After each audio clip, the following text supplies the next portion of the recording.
Hi everyone, welcome back to my channel.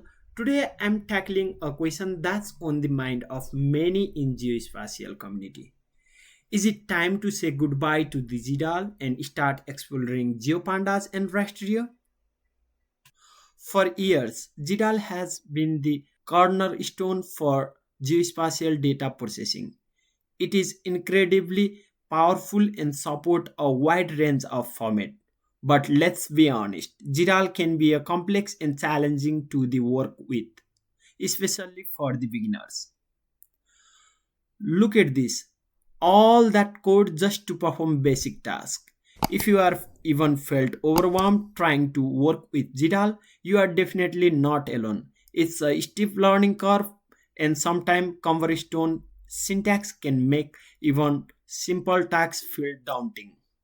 This is where GeoPandas and Rasterio come in. These tools are designed to be more intuitive and user friendly while still offering the powerful capability you need for geospatial data processing. GeoPandas extend the familiar pandas library to make working with vector data straightforward and efficient. With GeoPandas, you can load, manipulate, and analyze spatial data with just a few lines of code. And then there is a Rasterio library built on top of GDAL, but which is much simpler than GDAL. Rasterio make reading, writing, and processing raster data more accessible. You can perform complex operation without getting bogged down in the verbose syntax. So, why should you consider making this switch? Here are the few reasons. Number 1, easy of use. Both GeoPandas and Rasterio are designed with simplicity in mind. Their API are cleaner and more intuitive, making your code easier to write and understand. Second reason is integration. GeoPandas and Rasterio integrate seamlessly with other popular Python libraries like Pandas, NumPy, and Matplotlib, allowing you to create powerful workflow with less effort. And the third reason is community and support. These tools have vibrant active community and extensive documentation, making it easier to find help and resources when you need them. In this video, I'll walk you through getting started with both GeoPandas and Rasterio library. I'll show you how to perform common geospatial tasks more efficiently and effectively than ever before. So, if you are ready to simplify your geospatial data processing and make the most of these modern tools, stick around. And don't forget to hit the subscribe button and give us the thumbs up if you find this video helpful.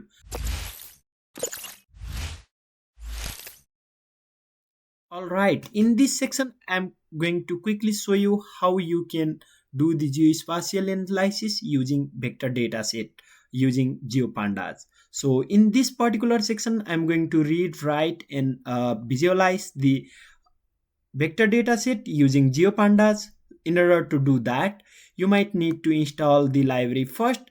You can also like create your Conda environment and then activate it, and then after that install the GeoPandas. And after installation, maybe you can run this cell. So matplotlib pyplot is plt, which is very helpful for visualizing your data, and then import GeoPandas, and then you can print out the version of GeoPandas as well. I'm using 0.14.3 version. And in order to read the shape file, it's quite easy. Read file function, but of course it will read the shape file in the column and row format, so you will get the few attribute based on that. For example, I'm using this municipality.ssp file, and then also the geojson municipality.geojson file. Don't worry about these files, so file and the code, so I will provide you the link to the code in the video description, and simply run it. And after that, if you say gdf.head, then your shape file will be loaded here. And by default, you cannot visualize the geometry, but of course gdf.plot will show you the geometry. So I'll show that in a minute. So for example, if you want to see check how many provinces are there, so you can see len GDF, and then you can also see the CRS, and then also the you can find out the geometry type. So if I run it, so it says that the geometry type is multi-polygon and polygon. It's in WGS 1984 coordinate system, and then there are 774 rows, right? And to visualize it, it's quite simple. gdf.plot, and then you need to provide the column name based on which you want to colorize it, right? So here is my district column. This based on this I try to visualize it. And of course you can change the options as well. For example, if you want legend, then you can add the legend too.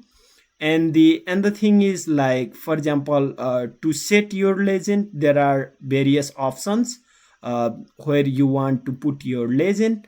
If you want outside the box, then you need to provide legend keyword and then center left. And of course you can set the legend bb box to anchor and then set it outside. So one means the coordinate start from here, and then 1.04 means a little bit outside the box, and then 0.5 means on the middle. Yeah. And in order to write it as a shape file, then you just need to like convert it to the GDF2 file.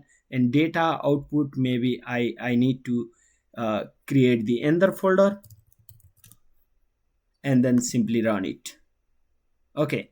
And then similarly you can like output the GeoJSON file as well using GeoJSON drive. It's quite easy. With the like one line code, you can simply like convert the file format.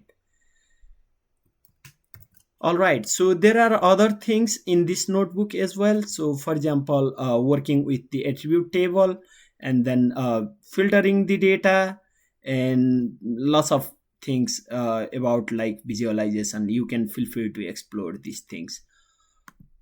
Okay, now I want to move to the raster data analysis section. So here basically I'll do the similar thing, reading, writing, and then visualizing the raster data set. So in the raster section, so what we can do is we can simply install Rasterio library, and then after that if you run this cell, so you will get the Rasterio version and Fiona version. So if you install the GeoPandas, the Fiona will be installed by default. And after that, in order to load my TIFF file, a Nepal LC 2020 TIFF file, so you just need to write rasterio.open, and then you can either print out the DS, and then you can read the data. And then of course, since it's the raster file, that's why we get the values in matrix format, all the cell values, right? So this is my data. And then if I say data.shape, then I'll get the actual shape of our result. Sorry, I should write shape. Yeah, it's 1,1485, 2932 shape.